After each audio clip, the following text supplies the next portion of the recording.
तो हेलो दोस्तों, आज की इस वीडियो में हम लोग पीएनसी मतलब परम्यूटेशन एंड कॉम्बिनेशन के ऑल फार्मूला को रिवीजन करेंगे जो 11th और जेई के लिए इम्पोर्टेंट होगा। तो चलिए शुरू करते हैं। परम्यूटेशन एंड कॉम्बिनेशन को शुरू करते हैं। नंबर ऑफ, यहाँ पर फार्मूला देखते हैं, नोट में यहाँ पर दिया गया है। Number of ways to arrangement N distinct object को एन पहले इसमें अरेंज करना है तो उसका एन फैक्टोरियल हो जाता है। फैक्टोरियल नोटेशन को कैसे कैसे करते हैं, जैसे 5 फैक्टोरियल दिया होगा तो उसको 5 4 3 2 1 तोड़ सकते हैं।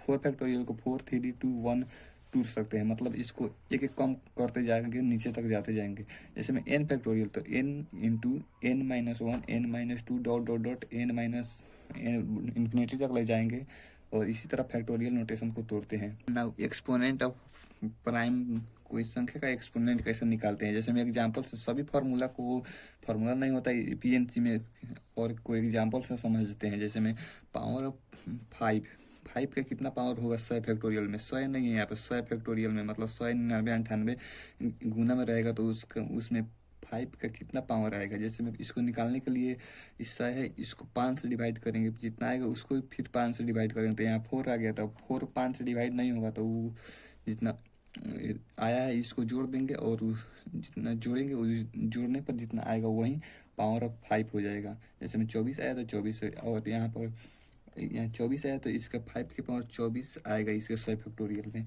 और दूसरा एग्जांपल 24 का पावर देखना चाहेंगे तो इसमें 3 के पावर 1 और 2 के पावर 3 का दोनों का निकाल के और अलग अलग गुना कर देंगे। इसका पावर सम करेंगे और इसका पावर सम गुना कर देंगे, उतना ही पावर आएगा। यहाँ पे इम्पोर्टेंट प्रॉपर्टीज को देखते हैं, जिसमें इम्पोर्टेंट प्रॉपर्टी एक नंबर में है एन फैक्टोरियल को लिख सकते हैं N into N minus one factorial.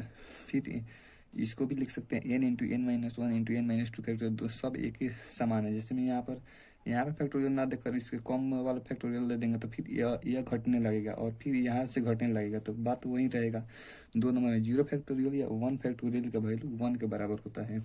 2n factorial का मान कितना हो रहा है, 2 के power n into N factorial into 1 into 3 into 5 into 7 dot dot 2n minus 1।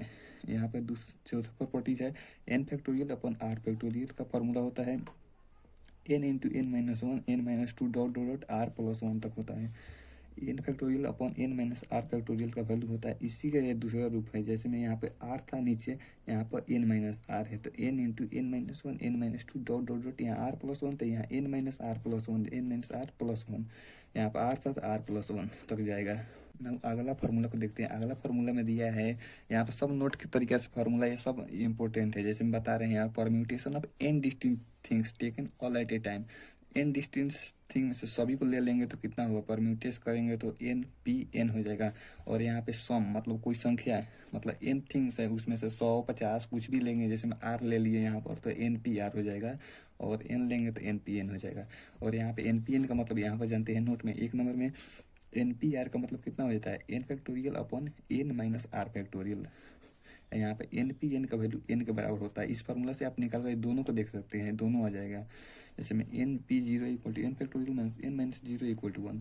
N minus यहाँ पे एन माइनस आर किया जा रहा है तो एन माइनस जीरो तो जीरो तो का मतलब कोई नहीं हुआ, तो एन कट गया तो 1 के बराबर आ जाता है। एन पी जीरो 1 के बराबर, N P N N factorial के बराबर हो जाता है। ना कॉम्बिनेशन के बारे में जानते हैं। कॉम्बिनेशन का मतलब भी सिलेक्शन भी होता है, सिलेक्शन होता है। Number of ways to select, select मतलब कॉम्बिनेशन करना।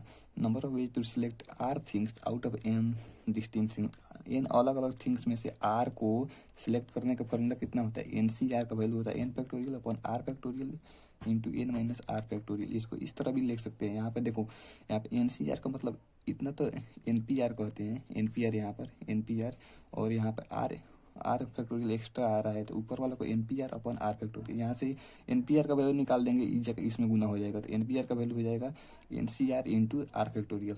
ये दोनों एन पी आर और एन सी आर में रिलेशन है दोनों। नाउ नेक्स्ट फार्मूला को देखते हैं परम्यूटेशन एंड कॉम्बिनेशन में। कॉम्बिनेशन का प्रॉपर्टी देखते हैं। जैसे मैं यहाँ पर एन एक नंबर में एन सी जीरो या एन सी एन का वैल्यू 1 के बराबर होता है, एन सी आर के फार्मूला से आप इनको निकाल कर देख सकते हैं। दूसरा का number N C one equal to N C N minus one equal to N. यहाँ पर है एन सी आर का वैल्यू कितना होता है N into N C N minus R, यही हो जाता है। और N C R plus N C R minus one equal to कितना हो जाता है N plus one into R हो जाता है। इसका फॉर्मूला ए हो जाता है। N C X equal to N C Y है तो एक्स इक्वल टू वाई हो जाता है और X plus Y equal to N हो जाता है। N C X equal to N C Y है तो एक्स इक्वल टू वाई और X plus Y equal to N के बराबर हो जाता है। Now application of combination in geometry देखते हैं। एप्लीकेशन ऑफ कॉम्बिनेशन का ज्योमेट्री में क्या एप्लीकेशन है, जैसे में ज्योमेट्री का फॉर्मूला देखेंगे यहाँ पर। जैसे नंबर ऑफ स्ट्रेट लाइन कैसे निकालेंगे कॉम्बिनेशन के से, जैसे selection of 2 point out of N point दिया है जिसमें से सिलेक्शन 2 पॉइंट से स्ट्रेट लाइन बन सकता है, तो इसलिए 2 पॉइंट सेलेक्ट कर रहे हैं। तो NC2 number of triangle 3 point से बनेगा तो NC3 यहाँ पर 3 यहाँ पर 2 था। अगर नंबर ऑफ पॉलीगन निकालना होगा तो NC4 हो जाएगा। पॉलीगन मतलब चतुर्भुज निकालना होगा तो NC4 हो जाएगा। 3 नंबर में number of diagonal in polygon मतलब चतुर्भुज में डायगोनल कितना होता है उसको निकालना चाहेंगे तो NC2 नंबर ऑफ डायगोनल कितना हो जाएगा। डायगोनल दो ही लाइन से बनता है, स्ट्रेट लाइन डायगोनल होता है NC2। तो पॉलीगन में साइड्स होता है और डायगोनल भी होता है, तो n इंटू डायगोनल निकालना है हमको। तो number of diagonal equal to NC2 side कितना n के बराबर होगा साइड से, तो n इधर आ जाएगा तो कितना हो जाएगा NC2 minus n। Number of diagonal का फॉर्मूला यही होता है। नाउ टाई मेथड को देखते हैं। टाई मेथड को दूसरा नाम बॉक्स मेथड है। बॉक्स मेथड से ज़्यादा प्रचलित है। जैसे में यहाँ पर 6 पॉइंट है P1 P2 P3 P4 P5 P6, इसमें से हम 2 पॉइंट को बॉक्स में रख देते हैं। जैसे में 2 पॉइंट को बॉक्स में एक बॉक्स में रख देंगे तो 6 पॉइंट है तो 5 पॉइंट मतलब इंटेंसिटी हो जाएगा। और number of ways to arrange कितना करेंगे, जैसे में पूरा कितना हो गया 5 गो हो गया, 6 गो था पहले, इसको 2 को एक में रख दिए तो 5 गो हो गया। तो 5 फैक्टोरियल इंटू अब बॉक्स का अरेंज करेंगे 2 को है तो 2 factorial, 5 factorial into 2 factorial. Arrangement in side the box 2 factorial का लिखे हैं arrangement around the inside the box. अब टाइम मेथड के बाद गैप मेथड को देखते हैं। गैप मेथड में क्या होता है, जैसे मैं इसको भी एग्जांपल से समझते हैं, टाइम मेथड को भी एग्जांपल से समझ लिए हैं और गैप मेथड को समझते हैं। जैसे मैं यहाँ पर 6% मान लिए, इसमें भी 6% मान लेते हैं। नंबर ऑफ वेज टू 6% है P1 P2 P3 P4 P5 P6। तो number of ways to arrange P1 P2 are never together. P1 P2 हमेशा साथ नहीं रहना चाहिए। जैसे मैं यहाँ पर P1 P2 को साथ नहीं रखना है तो इसको गैप में बैठा देंगे। जैसे में P3 P4 P5 P6 बचा 2 को छोड़कर, तो इसको 2 को एक संख्या के बीच में अलग अलग बैठाएंगे तो दोनों साथ नहीं रहेगा, नहीं तो इसको दोनों साथ बैठाना होगा तो गलत हो जाएगा। जैसे में यहाँ पर तो कितना हो जाएगा इसका formula 4 factorial into 5C2 into 2 factorial. तो यहाँ पर इसका दूसरा मेथड भी होता है। मेथड 2 दिया गया है, टोटल को सिलेक्ट कर देंगे, उसके बाद इसको नेवर टुगेदर मतलब P1 P2 को एक साथ नहीं रखना है तो P1 P2 को एक साथ वाले को घटा देंगे। जैसे यहाँ पर टोटल 6 फैक्टोरियल हो गया और P1 P2 का टुगेदर कब यहाँ पर P1 P2 टुगेदर था गैप मेथड में, तो इसको कैसे निकालें 5 फैक्टोरियल इंटू 2 फैक्टोरियल, तो इसको घटा देंगे। P1 P2 का टुगेदर को घटा देंगे 6 फैक्टोरियल और गैप मेथड से निकल सकता है इसको। अब देखते हैं सर्कुलर परम्यूटेशन। सर्कुलर परम्यूटेशन में केस 1 होता है जिसमें निकालते हैं यहाँ पर formula circular permutation of n distinct things. n distinct thing में सर्कुलर परम्यूटेशन में n-1 फैक्टोरियल हो जाता है। इसको इस तरह भी लिख सकते हैं n p n upon n fact n हो जाता है n p n upon n। दूसरा देखते हैं n b number when clockwise and anti clockwise are same. Clockwise और एंटी क्लॉकवाइज सेम कब होता है, जब नेकलेस और गार्लैंड के केस में माला को इस तरह भी क्लॉकवाइज और एंटी क्लॉकवाइज दोनों सेम होता है और गार्लैंड के भी केस में होता है। तो यहाँ पर number of arrangement equal to n-1 factorial upon 2 factorial. यहाँ पर 2 सेम होता है, उसको इससे 2 से डिवाइड कर देंगे। Now total number of combination को देखते हैं। टोटल नंबर ऑफ कॉम्बिनेशन कैसे निकालते हैं, जैसे में इसमें भी केस 2 होगा। एक नंबर में selecting at least 1 out of n things में से से 1 को एटलीस्ट कम से कम 1 को सिलेक्ट कैसे करेंगे तो 2 के पावर n-1 हो जाता है। और केस 2 में से कैसे होगा सिलेक्शन ऑफ आइडेंटिकल थिंग्स, इसमें डिस्टिंक्ट था n थिंग्स था और इसमें आइडेंटिकल थिंग्स होगा, इसमें से मतलब सेम होगा। जैसे में एक नंबर में कैसे निकालेंगे ways to select out of p, number of ways to select out of p things को कैसे निकालेंगे p+1 वे हो जाएगा। Ways to select at least 1 out of p में से एटलीस्ट कम से कम 1 कैसे सिलेक्ट करेंगे तो इसके p के बराबर हो जाता है सिलेक्शन। नंबर ऑफ कॉम्बिनेशन इस तरह हो जाता है। अब नेक्स्ट फार्मूला को देखते हैं, परम्यूटेशन एंड कॉम्बिनेशन का डिवाइजर कैसे निकाला जाता है। जैसे मैं एन यहाँ पर कोई संख्या है, उसको कोई संख्या दिया होगा तो पहले डिवाइजर निकालने से पहले उसको फैक्टर के रूप में तोड़ना होगा, मतलब गुणनखंड के रूप में तोड़ना होगा। जैसे एन को यहाँ पर तोड़ दिए, एन कोई संख्या है, इसको तोड़ने पर इतना आ रहा है, तो इसका 2 की पावर R1, 3 की पावर R2, 4 की पावर R3, 7 की पावर R4। कोई दूसरे संख्या का गुणनखंड अलग अलग हो सकता है। जैसे मैं यहाँ पर टोटल नंबर ऑफ डिवाइजर निकालना होगा तो R1 + 1, R2 + 2, R3 + 1 और यहाँ पर R1 + 1 और R2 + 2 सब में 1 1 जोड़ देंगे तो टोटल नंबर ऑफ डिवाइजर को जोड़कर और गुना कर देंगे तो टोटल नंबर ऑफ डिवाइजर निकल जाएगा। यहाँ पर नोट में कोई दिया गया है, नोट में जैसे number of ways to n can be resolve, n कोई संख्या है तो उसको रिजॉल्व मतलब लिखा जा सकता है प्रोडक्ट ऑफ टू डिवाइजर के रूप में, उसी के डिवाइजर मतलब कोई यहाँ पे 36 संख्या है तो ये सम है और ये विषम है। यहाँ पर 2 केस होता है, तो एन अगर सम इवन है तो वहाँ पर n/2 डिवाइजर में तोड़ सकते हैं इसको, मतलब 2 प्रोडक्ट में तोड़ सकते हैं यहाँ पर नंबर। अगर n अगर ऑड है तो वहाँ पर n + 1/2 वेज में तोड़ सकते हैं। जैसे मैं यहाँ पर n संख्या उसको 2 भाग में तोड़ेंगे तो 2 संख्या के रूप में तोड़ेंगे। जैसे यहाँ पर 36 है तो 18 दूना 36, ये एक तरीका हो गया, और 9 चौका 36, तो इसी तरह तोड़ेंगे 36 को कितने भाग में होगा तो इसको n/2 मतलब n/2 में तोड़ सकते हैं, और 25 को भी तोड़ेंगे तो n + 1/2 में तोड़ सकते हैं। यहाँ पर नोट में दिया गया है only perfect square has odd number of divisor, perfect square के पास ऑड नंबर ऑफ डिवाइजर होता है। जैसे मैं यहाँ पर एग्जांपल में 2 की पावर 6 64 का डिवाइजर है तो 8 से 64 तो इसका पूर्ण वर्ग निकल जाता है, मतलब परफेक्ट स्क्वायर निकल जाता है। परफेक्ट स्क्वायर है 64 का 8, तो इसको तोड़ेंगे तो 2 की पावर 6 आएगा, तो 2 की पावर 6 तो इसका डिवाइजर निकालेंगे तो कैसे, यहाँ पर था सब में 1 जोड़ देते थे, R1 + 1, तो यहाँ पर एक ही संख्या है तो 6 + 1 तो इसका 7 डिवाइजर आया, तो 7 एक ऑड नंबर है। तो only perfect square has odd number of divisor.